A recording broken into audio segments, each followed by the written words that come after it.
বৎসর থেকে নিজের জীবন এবং যৌবনের সর্বোচ্চটুকু দিয়ে যুক্তরাষ্ট্র যুবলীগের একজন কর্মী হিসেবে কাজ করে যাচ্ছি। কিন্তু আজকে আপনারা যারা জননেত্রী শেখ হাসিনার নির্দেশে গতকাল রাতে আমি কারাগারে যাওয়ার পর থেকে আপনারা সকলেই না ঘুমে না খেয়ে পরিবার পরিজনকে সময় না দিয়ে কারাগারের বারান্দায় ছিলেন।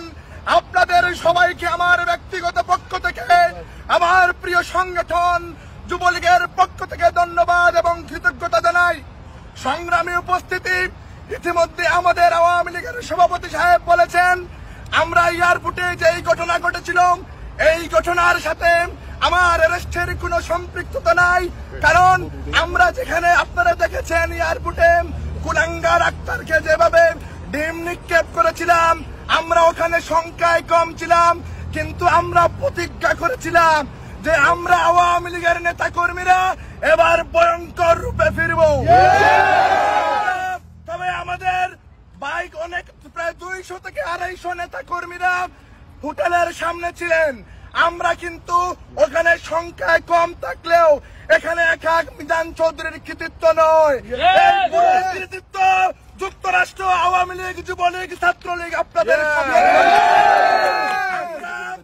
আমরা পরিশেষে এটা কথা বলতে চাই, যতদিন পর্যন্ত রাষ্ট্রনায়ক শেখ হাসিনাকে বাংলার মাটিতে ফিরিয়ে না নিব ততদিন পর্যন্ত যুক্তরাষ্ট্র আওয়ামী লীগের নেতা কর্মীরা যদি আমরা সবাই একসাথে জেলে যেতে হয় তাতেও আমরা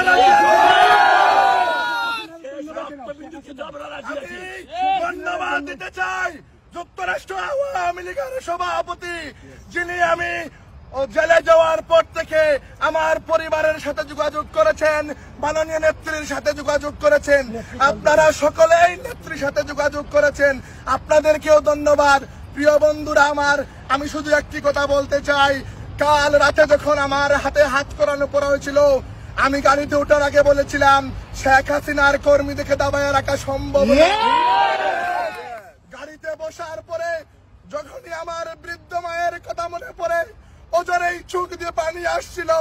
আমি যখন প্রেজেন্টে গেছিলাম আমি পৃথিবী দেখি নাই, শুধু গোলাকার কালো দেখা যাচ্ছিল। আমি শুধু আমার বৃদ্ধ মায়ের কথা বলে চিন্তা করেছিলাম আমার অসুস্থ মা আরো বেশি অসুস্থ হয়ে পড়বেন।